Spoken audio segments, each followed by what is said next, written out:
আমাদের আজকের ভ্রমণের জায়গাটা ছিল বাংলাদেশ ন্যাশনাল বোটানিক্যাল গার্ডেন। মিরপুরে বাংলাদেশ জাতীয় চিড়িয়াখানার পাশেই বোটানিক্যাল গার্ডেনের অবস্থান। 208 একর জায়গার উপর প্রতিষ্ঠিত এই জাতীয় উদ্ভিদ উদ্যানে প্রায় 800 প্রজাতির বিভিন্ন রকমের বৃক্ষ রয়েছে।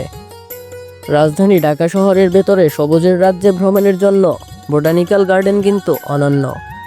বোটানিক্যাল গার্ডেনের টিকিট মূল্য জন প্রতি 30 টাকা করে। 6 থেকে 12 বছর বয়সীদের প্রবেশ ফি 15 টাকা এবং 1 থেকে 5 বছরের শিশুরা বিনামূল্যেই প্রবেশ করতে পারবে। তবে বিদেশি পর্যটকদের জন্য জন প্রতি প্রবেশ ফি 500 টাকা করে। বোটানিক্যাল গার্ডেন প্রতিদিন সকাল 9টা থেকে বিকেল 5টা পর্যন্ত দর্শনার্থীদের জন্য খোলা থাকে। বোটানিক্যাল গার্ডেনের ভিতরে প্রবেশ করা মাত্রই আমরা একটা গোলাপ বাগান দেখতে পাবো। আর এই গোলাপ বাগানকে সুন্দরভাবে দেখার জন্য সামনের দিকে অগ্রসর হলে একটি ওয়াচ টাওয়ার পেয়ে যাব এবং ওয়াচ টাওয়ারে উঠে আপনারা এই দৃশ্যটা সুন্দরভাবে উপভোগ করতে পারেন। সামনের দিকে অগ্রসর হলেই একটি পুকুর পাবেন, যে পুকুরটা দেখতে ভীষণ সুন্দর। আর এই পুকুরের আশেপাশে অনেকগুলো গাছ হেলে পড়ে আছে। আপনারা এই গাছের উপরে উঠে বিভিন্ন রকমের ছবি নিতে পারেন।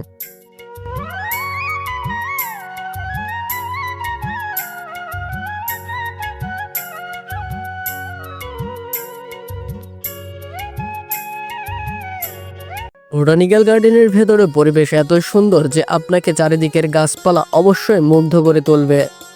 চারিদিকে আপনারা অনেক নতুন নতুন গাছের সাথে পরিচিত হতে পারবেন, কারণ প্রত্যেকটা গাছের সাথে ওই গাছের নাম উল্লেখ করা আছে। এখানে অনেক দর্শনার্থী এসেছে এবং তারা যার যার মতো করে সময় এবং প্রকৃতিকে সুন্দরভাবে উপভোগ করে চলেছে। তবে বলা বাহুল্য, এখানে কিন্তু কাপলের সংখ্যা অনেক বেশি আর এরা নষ্টামি করেই চলেছে। তো পরিবার নিয়ে গেলে আপনারা একটু বিপাকে পড়তেই পারেন। তবে এত সুন্দর জায়গা কেন আপনারা দেখতে মিস করবেন? আপনার উদ্দেশ্য আমরা ঘুরতে যাব, প্রকৃতিকে উপভোগ করব। তো এই নষ্টামিতে কান চোখ না দেওয়াই উত্তম। তবে একটা জিনিস আপনাদের সাথে শেয়ার করি, সেটা আমি যেদিন ঘুরতে গেলাম ওই দিন দেখলাম শর্ট বুট পরা একটা লোক গাঁজা সেল করতেছে আর নারী পুরুষ উভয় ওই গাঁজা ক্রয় করতেছে। অবশ্যই তারা খাবে। তো এত সুন্দর একটা জায়গায় এরকম অশ্লীলতা আসলে মানায় না। এদিকে যদি কেউ একজন নজর দিত।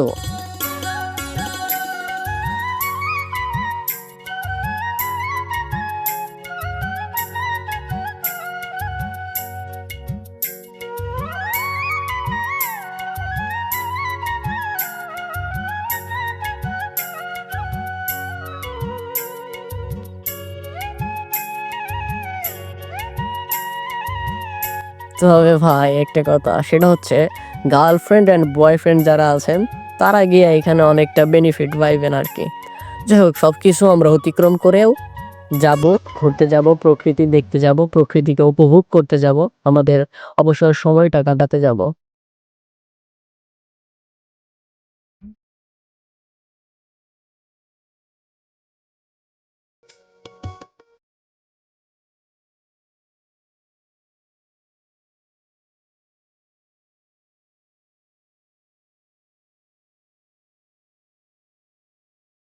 আরেকটা গুরুত্বপূর্ণ বিষয় শেয়ার করে, সেটা হচ্ছে বোটানিক্যাল গার্ডেনের সামনের যে খাবার দোকানগুলো আছে, এই দোকানগুলোতে কিন্তু খাবারের মূল্য অনেক বেশি। সো আপনারা এইসব জায়গাগুলো অ্যাভয়েড করতে পারেন। সবাই অনেক অনেক ভালো থাকেন। আর আমার ভিডিওটি ভালো লাগলে একটা লাইক করে দিয়েন, একটা মন্তব্য করেন এবং আমার চ্যানেলটি অবশ্যই সাবস্ক্রাইব করে দিয়েন, যাতে পরবর্তীতে আপনাদের আরো সুন্দর সুন্দর ভিডিও উপহার দিতে পারি।